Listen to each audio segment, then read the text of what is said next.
क्या दोस्तों आपने कभी सोचा है भगवान जगन्नाथ की रथ यात्रा के दिन ही क्यों बारिश होती है। आज तक ऐसा क्यों नहीं हुआ कि इस दिन बारिश नहीं हुई। क्या आपने कभी ये सोचा है कि भगवान का रथ लकड़ी का ही क्यों होता है, धातु का क्यों नहीं। रथ यात्रा के 15 दिन पहले क्यों भगवान एकांतवास में चले जाते हैं और आखिर क्यों एक मुस्लिम की दरगाह पर रथ यात्रा रुकती है। दोस्तों अगर आप ये सभी प्रश्नों का उत्तर चाहते हैं तो इस वीडियो को आखिर तक जरूर देखें। सबसे पहले रथ यात्रा की परंपरा कैसे शुरू हुई उसकी कथा जानते हैं। कहा जाता है कि एक बार भगवान श्री कृष्ण की बहन सुभद्रा ने उनसे बलराम से नगर भ्रमण की इच्छा जताई, जिसके बाद दोनों भाई बहन सुभद्रा को लेकर नगर घूमने के लिए निकल पड़े। नगर भ्रमण के दौरान भगवान जगन्नाथ अपनी मौसी गुंडीचा के घर जाकर वहां पर 7 दिन तक विश्राम भी करते हैं। तब से लेकर आज तक भगवान की भव्य रथ यात्रा निकालने का क्रम जारी है।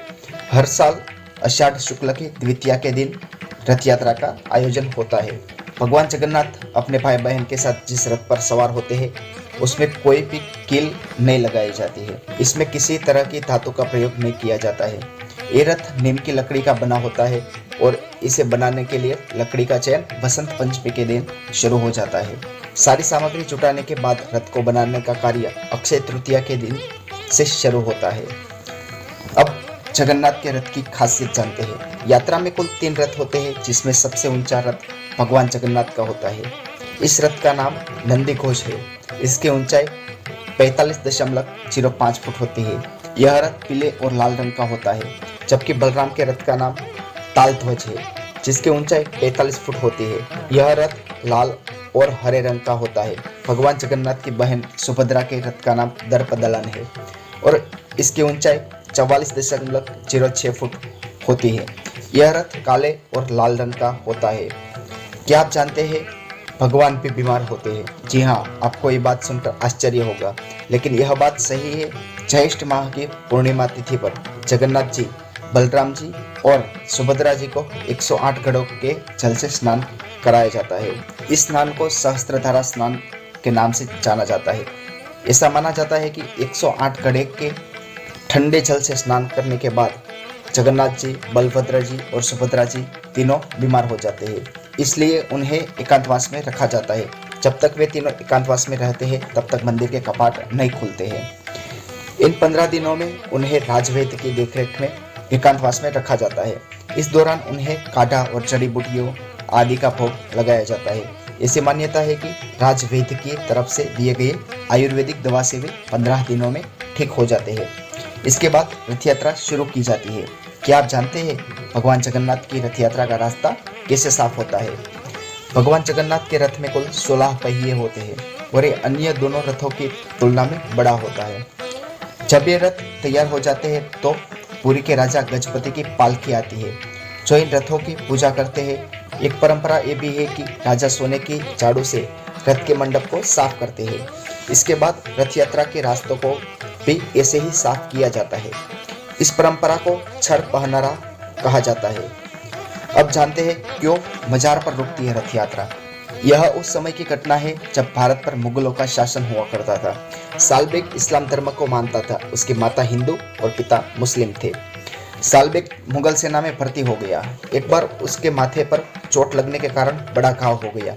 कई हकीमों और वैद्यों के इलाज के बाद भी इसका जख्म ठीक नहीं हो रहा था। ऐसे में उसे मुगल सेना से भी निकाल दिया गया। परेशान और हताश सालबेग दुखी रहने लगा। तब उसकी माता ने उसे भगवान जगन्नाथ जी की भक्ति करने की सलाह दी। सालबेग ने ऐसा ही किया। वह दिन रात जगन्नाथ जी की पूजा अर्चना और भक्ति करने लगा।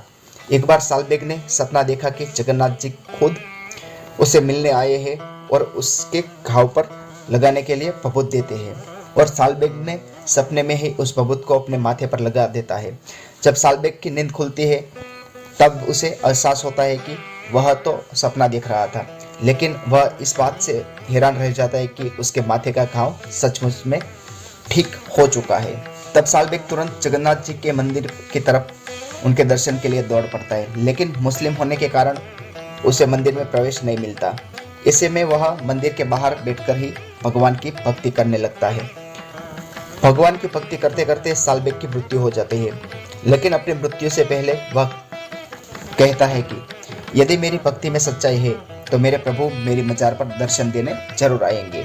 सालबेग की मृत्यु के कुछ महीने बाद जब जगन्नाथ जी की रथ यात्रा निकलती है तो सालबेग की मजार के पास से रथ आगे ही नहीं बढ़ रहा था। सभी भक्त रथ खींचते खींचते जोर लगाकर थक गए, लेकिन रथ इंच पर भी आगे नहीं बढ़ रहा था। ऐसे में सभी परेशान हो गए और कुछ समझ में नहीं आ रहा था कि आखिर क्या किया जाए। तभी किसी ने राजा को सालबेग के बारे में बताया और उसकी भक्ति तथा कथन के बारे में जानकारी दी। तब राजा ने पुरोहित जी से मंत्रणा कर सभी से भक्त सालबेग की जयकार करने के लिए कहा। सालबेग के नाम के जयकारे लगाने के बाद जब रथ को खींचने का प्रयास किया गया तो रथ चलने लगा। बस तभी से हर साल मौसी के घर जाते समय जगन्नाथ जी का रथ सालबेग की मजार पर अचूक रुकता है। रथ यात्रा में शामिल होने से और भगवान जगन्नाथ के रथ को खींचने से 100 यज्ञों का पुण्य मिलता है और जन्म मृत्यु के फेरों से मुक्ति मिलती है और जीवन में चल रही तमाम परेशानियां दूर हो जाती है। हर साल रथ यात्रा की तारीख अंग्रेजी कैलेंडर के हिसाब से बदलती रहती है, लेकिन एक घटना नहीं बदलती है, जो है यहाँ हर साल रथ यात्रा के दिन बारिश अचूक होती है। इस पर बुद्धिजीवियों में कई बार चर्चा हुई, लेकिन कुछ नतीजे पे नहीं पहुंच पाए। कई लोगों इसे केवल संयोग मानते हैं, लेकिन जब ऐसा बार बार हो तब इसे भगवान जगन्नाथ का चमत्कार ही कह सकते हैं। दोस्तों, ये जानकारी पसंद आए तो वीडियो लाइक करें और कमेंट में जय जगन्नाथ जरूर लिखें।